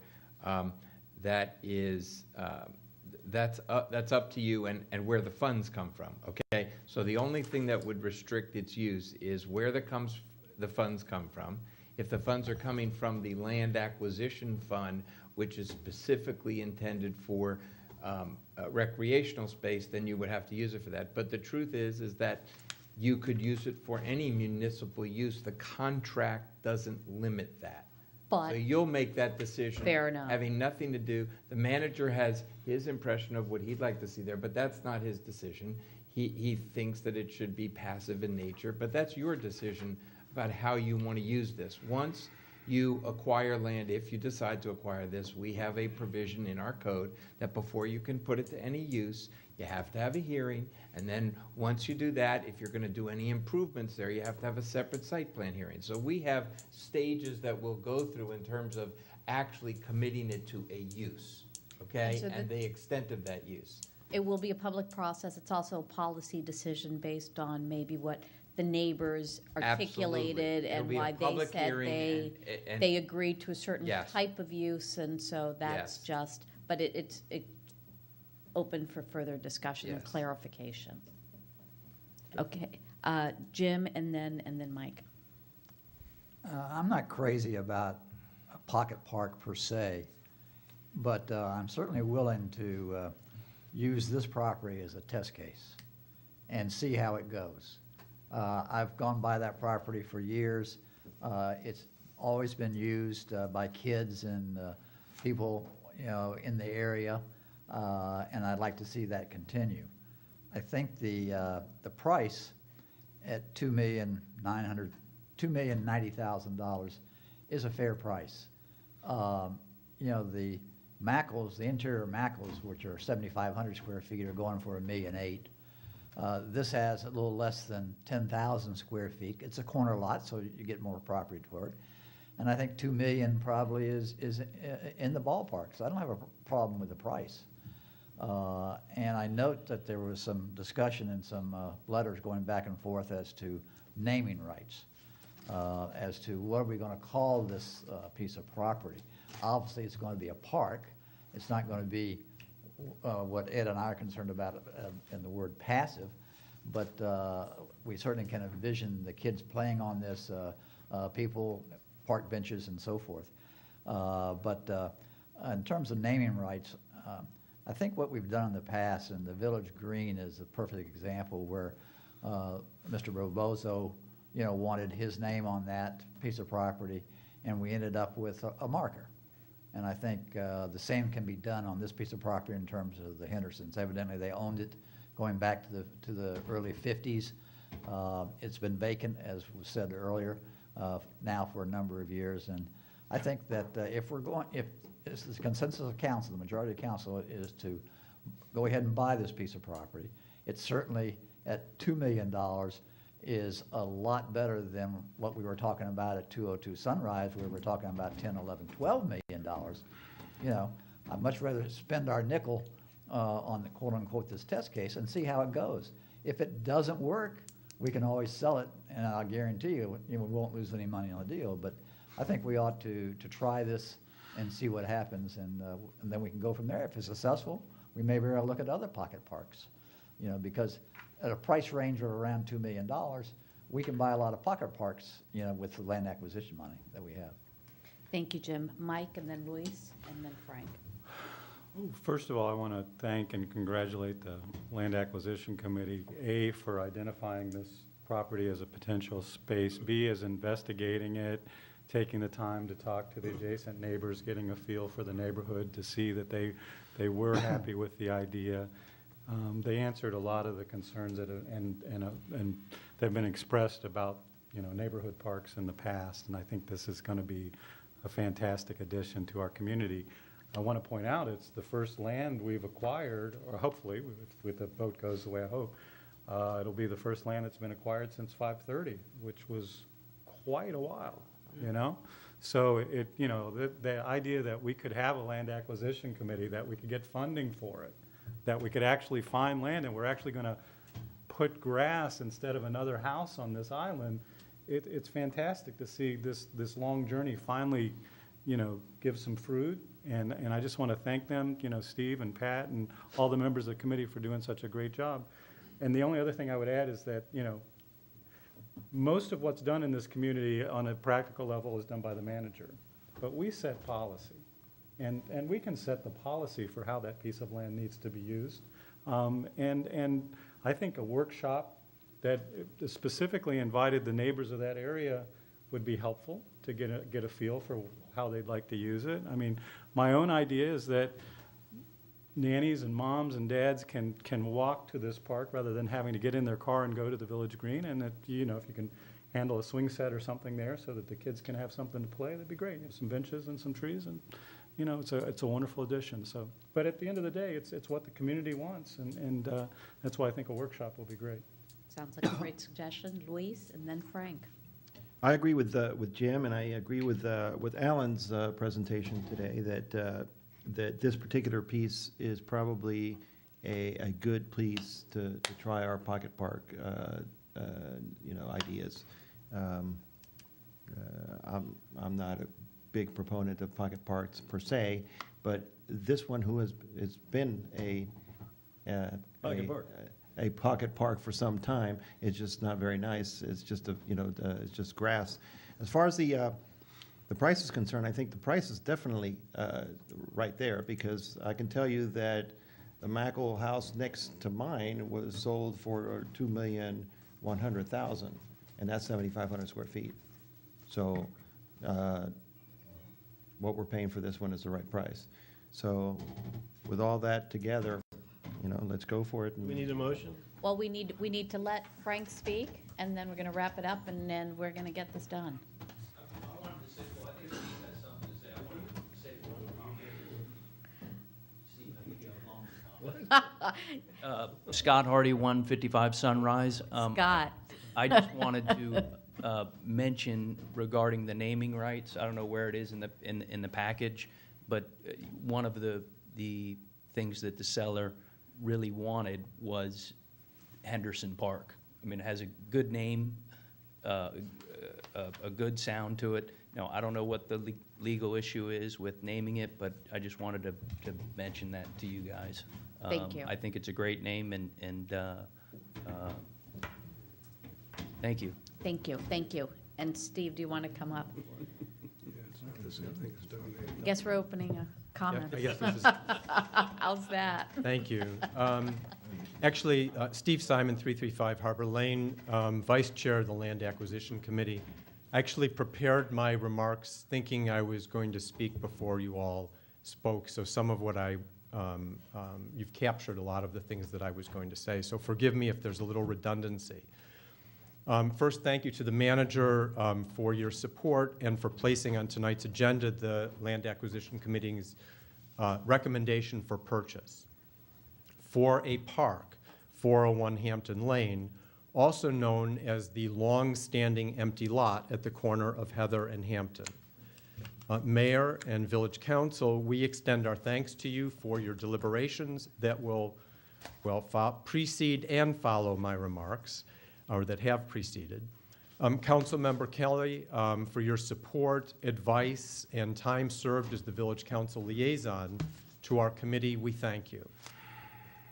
I also want to extend thanks to the other members of the committee that I'm on, Pat Woodson, who's the chair, Bradley Newsom, Marta Sacasa, Patricia Romano, Alan Fine, and in particular, Mary Jo Pinedo, who first recommended the acquisition of this property after observing that kids were frequently playing on this empty lot and essentially using it as a park. Finally, I want to extend my special thanks to someone who was not on the committee, Scott Hardy, who just spoke before me, for working with our committee on this project. Before you tonight is the contract to purchase 401 Hampton Lane, fully executed by the seller for $2,090,000. The Land Acquisition Committee respectfully requests that you approve the purchase of this oversized lot. Oversized, of course, that is by Key Biscayne standards for non-waterfront single-family homes. Furthermore, the use, not the design, but the desired use or function of this particular park was so fundamental to our committee's analysis that we forwarded the following recommendation that is before you, and we hope will be embedded in the council's action. This neighborhood park will not be limited to passive use only, but it is not intended as a place for organized team sports or commercial activities. We ask you to settle on the use or function of this park. If not tonight, as the village attorney has indicated, we can't do so tonight. There needs to be a process there, but as soon as possible, because this will establish the parameters of the subsequent design. And speaking of design, and please interpret my remarks as being optimistic or hopeful, but in no means, certainly I do not want you to view them as being presumptuous about how you will vote on this acquisition. But we have tried to look ahead, and we suggest as part of the design process, after the village owns the property, as Councilmember Kelly has already stated, that you seek the input of the community in general and this neighborhood, the residents of this neighborhood in particular, since it is a neighborhood park, will be a neighborhood park. Included in your packet is a handwritten page signed by the seller. I sat with the seller when he reviewed that page and signed off on it. The committee recommends that the seller and his father be recognized with an historic marker in the park that is similar to other historic markers in the village, and that the seller be invited to the dedication or ribbon-cutting ceremony. This fair market value transaction could be compared to the fair market value transaction approved by a previous village council, whereby the tree farm property was purchased from B.B. Rebozo, and he ended up simply, as was stated earlier, with an historic marker. Another reason for emphasizing this particular point on naming, the Land Acquisition Committee looks to the future when, who knows, and I'm really throwing this out there for the audience at home, perhaps someone will donate their property to be used as a park or write a gigantic check in exchange for the council's consideration of naming rights. Lastly, we do have a suggestion of a name for this park. Our suggestion is based upon precedent. 2 parks within the village are named according to their geographic locations: Beach Park and Lake Park. Therefore, we suggest this park follow that pattern. It will be our only, or certainly our first, corner park, so simply name it Corner Park. Speaking for the Land Acquisition Committee, we certainly hope that your deliberations this evening will result in a favorable vote. Thank you. Thank you very much. Thank you. Thank you. Steve. Thank you, Pat. Thank you, Steve. Thank you, Land Acquisition Committee. Thank you, Scott. You made it happen. You were creative. You signed that contract and assigned it to us. It would not have happened without you. Thank you.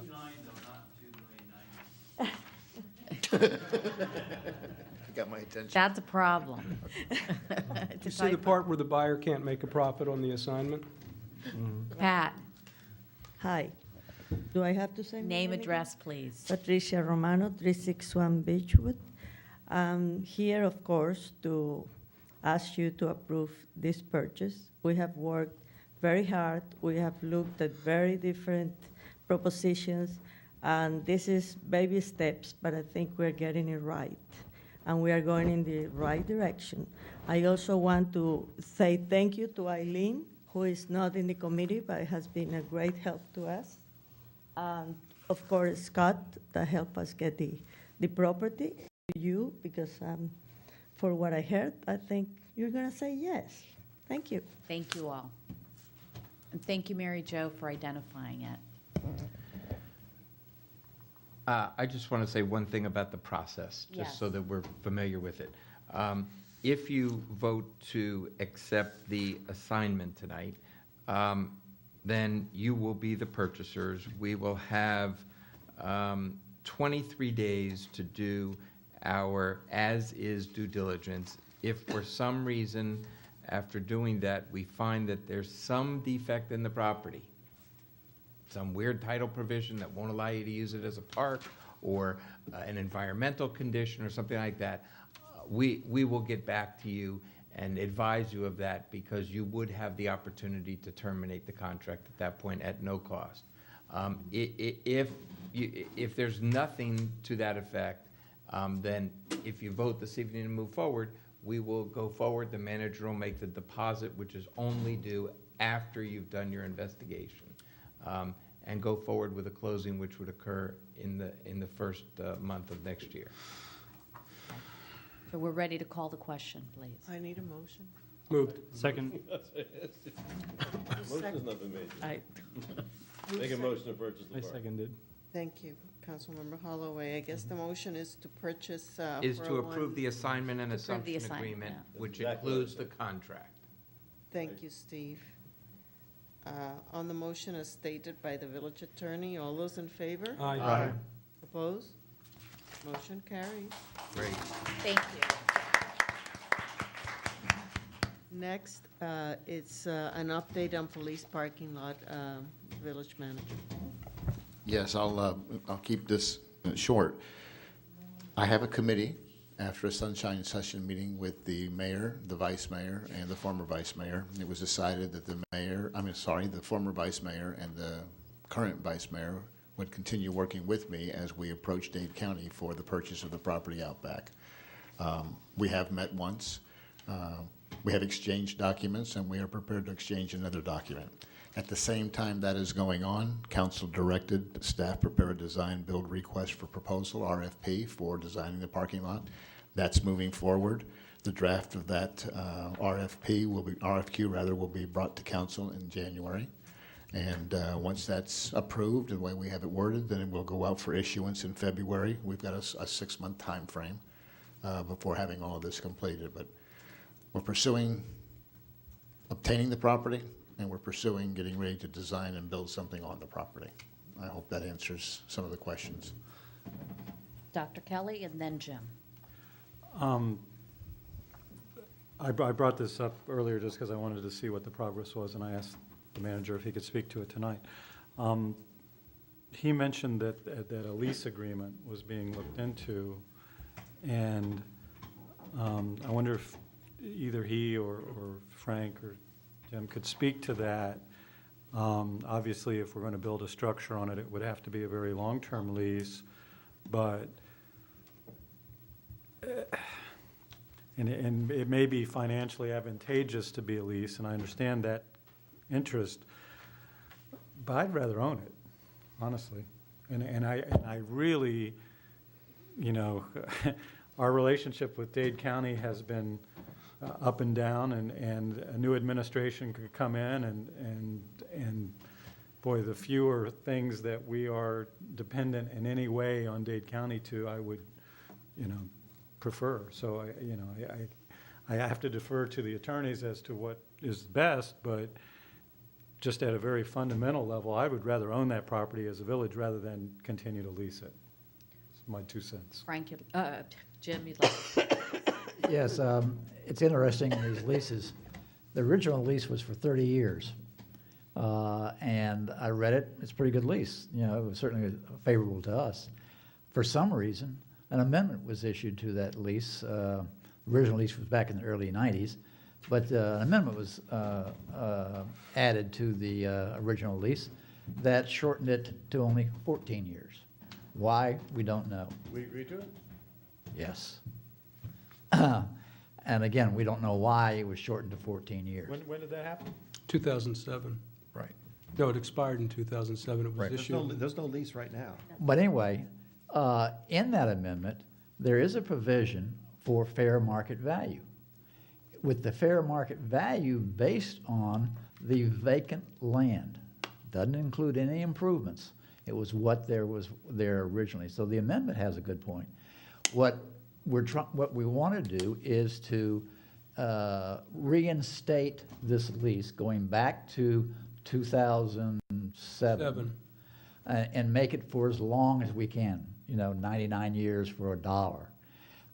But it will have that fair market provision in there where we can buy it. And obviously the price will be considerably less because what we're going to be dealing with is the original piece of vacant land. So I have high hopes that we're going to get this done shortly as far as reinstating the lease, establishing a longer period of time, and then, as Dr. Kelly says, we may very well want to go ahead and buy it, and I think we can buy it on favorable terms. Yes. Yes, sir. You recall, everything Jim just said is correct. You recall when an appraisal was presented, there was a highest and best use, assuming a commercial use, valuation benchmark in that appraisal. I thought at the time that that was inappropriate. It is inappropriate. This document the document that was the amendment that Jim referred to provided for a different valuation standard, which is favorable. I think we can get this done on terms that will enable us to buy this property on very favorable terms, and in the meantime, decide for ourselves what the timing on that strike will be. We can budget for it, we can set the price, and I think we can be in control of the acquisition of the property ultimately. In the meantime, we'll have development rights, our discretion. We can build anything for municipal purpose, assuming we get this agreed to. The communication that came out of WASD following our meeting, John's and my meeting with Doug Yoder, is carefully written, but is encouraging. It feeds us the notion that we can get this done through WASD. Whether we can or would choose to include in this the library quid pro quo is if it wastes 5 minutes, we won't do it. If it wastes no time and we can do it, why not? If there's a benefit in terms of actually getting an economic benefit for the library project, if we choose to do that. But I think that this is teed up very favorably, including with what I consider to be favorable and inviting response from WASD. Good. We done with our update? Next is dog park update. I'm just a messenger, okay? I believe I came to you a few weeks back and said I think that 16 vendors had come to the mandatory pre-construction meeting regarding the dog park. We received the formal bids this afternoon at 2 p.m. per the RFQ agreement, and we had 2 submit. I'm in hand, I have 2 submittals and 2 proposals for a dog park located at the Village Green. I'm seeking direction. You heard me read earlier when we were talking about the Mashta Flats that we didn't have the proper number of minimal bids.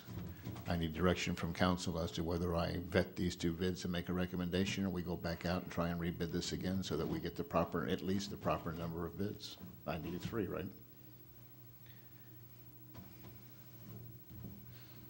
I don't think you need 3. For this particular project, it's not a CC&A project, I don't believe. It's a simple construction contract. So you could act on the 2 that you, and have them evaluated and make a decision on the 2. If that be the direction, like I say, I haven't touched them yet, but we would bring back my recommendation on January 12th. Ed and then Jim. Normally, when you get 16 people in the construction business interested in building and bidding on something, and you only get 2 who actually bid, something is wrong. And the something wrong usually is the documents, the way they're written, are scary in the sense that, hey, to comply with these things, we're going to be getting ourselves in problems. If it's not perfect, there's not enough leeway, and so we don't do it. Or they think there's something else afoot, because that, when you get 16 people and you only have 2, something, in my experience over the last 50 years, that's completely wow. Just, you know. I have a question. No, so I just. When you read the documents before we sent them out, did you I mean, find, I did you thought find they. it scary, or is it? Well, yeah, of course they are. I mean, we have documents to design a high-rise, structure, and we're really doing a dog park. They had to justify the ridiculous charge they charged us to, with those documents. And that's what they did. I mean, how else could you justify 130, 150 grand worth of fees without preparing a set of documents like that?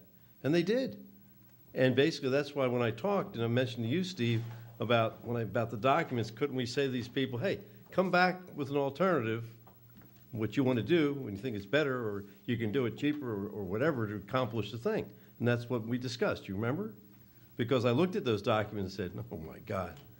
And then basically it bared out my concern, but this is shocking that we got 2 back, absolutely shocking. But that's what we sent out. Well, it raises other questions about how Well, we're doing things. Yeah, but can I make a suggestion? Yes. Can I, since we're going to come back on whenever you said the 12th or 10th or 5th or whatever number of day, can I get together with John after this, take a look at it, and meet with Steve, and say maybe we either look at these bids here or figure a way of possibly modifying the stuff and sending something else out? Is that acceptable? It is to me. Acceptable to me. Well, okay, I think we need to if we're going to do a modification to the design, we'll need to bring that back to the. Not a modification. We know what the design is supposed to be.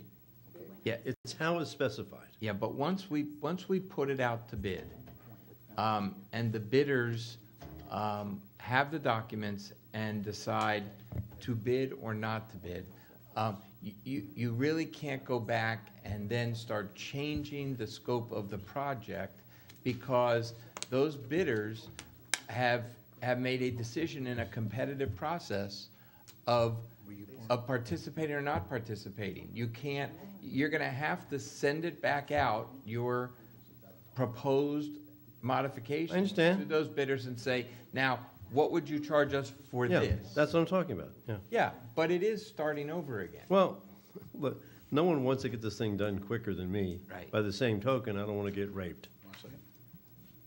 And this And is to me, when you get 2 bidders coming in there, unless, I know, but for us to do what you're suggesting, well, I'm not exactly sure what you're suggesting, other than sitting down with these bidders and starting to talk to them about another way of doing. I would call the other 14 bidders to find out why they didn't bid. Yeah.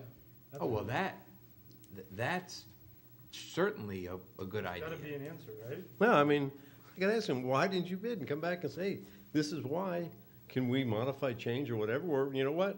Based on what they want, we're not interested. If it was the bid documents that kept them from Yeah, bidding. exactly. I mean, it would be nice to know why you only got 2 responses. That's what I'm saying. Why isn't that part of our process already?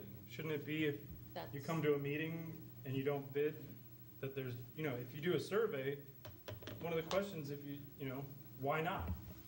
Well, a lot of people just come to these public pre-bid meetings because they're just interested. Sometimes they're lobbyists. They want to see if they can get you don't know who's actually there. If these are real, especially in the public process, I will tell you that I go to these sometimes, and the people that show up there are the guy who's selling the soil to somebody, and he wants to make sure he's there to see who gets it, so he can team up with that guy. You don't really know how many of them were really bidders. Well, John, how many were really contractors of the 16 that showed up? I did not have any part of this, so I don't have that. Does anybody know who was there? Let me, Jim, you're next. Tony? How many actual contractors were at that meeting? There were, sorry. I can't wait to get this fixed. There were 14 contractors, but there were also companies that called and they wanted to, know who was bidding or wanted the bidders list, to sell product. But there were 14 actual real live contractors. Yes. Okay. So I'm not saying it's still. Right. Yeah, so something's really wrong. And we only got 2 bids? Yeah. Something's really wrong. Well, the way the documents work. There were some individuals that were from the same company and they bought 2 guys. All right, well, anyway. Do we have the list? Do we have the list? The sign-in list? We don't have it here. Jim, in the meantime, you have the floor. My first question was exactly what we're talking about. Can we poll those contractors to find out why they didn't do a bid? And the second is, John, I assume you have not opened these bids, is that correct? I have been no part of this process yet. Okay. Has anyone opened the bids? Yes. Okay. And, if these 2 contractors, I have no idea what the amounts are, but let's say they're out of the ballpark, You reject them. Steve, I think we can throw them all out. Yeah, of course you can. And start over again. Yes. Which is, kind of leads you back to what Ed's talking about, is maybe we need to rebid this thing, if that's what it takes, if the bids we've got are not acceptable, or we find out in polling, or trying to find out from these other contractors why they didn't bid, that maybe our bid documents were flawed and we need to change them. The diligence of calling the other contractors, assuming they actually went through the proposals and evaluated them and decided not to bid, that information would be very helpful to us. I think just generally, I think will be extremely helpful. Whether you find after all of that you just don't even want to consider these proposals and just go out and address the concerns that are raised by these other non-bidders, we can go back and address those and rebid it and just reject the 2 bids that came in. I mean, I'd like to see 3 bids like we do on all contracts, but, if one of these bids is affordable and the other one is out in left field, what do we do then? Before we get too far in, because I don't, yes, now I do know that we've been opened. I do know that we know the names. I do know that we know the prices, but that's not to be discussed at this moment in time. There was a process that we went through. This was a Chinese, I don't even mean to use that term. There would be a menu that you could choose from to build the dog park the way you want. That's part of the process. Judd? We have 2 competitive bids. They bid the maximum for all the amenities. The structure, as we told you many times, you can eliminate line item by line item as a Chinese menu to get down to what we would call the base bid. So let us go forward with evaluating the 2 proposals, as we said we would. Let us contact the other 14 or whatever number actual companies, because there were several people per company, and I'm fearing that there were not 14 companies, but several companies. Let us find out what the story was. We'll come back with you to award the contract, and you can decide whether you want to award it or not to award it. Okay. But there's been a tremendous amount of work here to get to this point. I am also very inquisitive, wanting to know why the other folks didn't bid. Okay. But let us move forward with this process. And we'll come back on the 12th. Okay. Do I have a motion to adjourn the meeting? Move to adjourn. Discussion. Second. Discussion. Meeting adjourned. John, give me a run. Yes. Talk to you about this draft.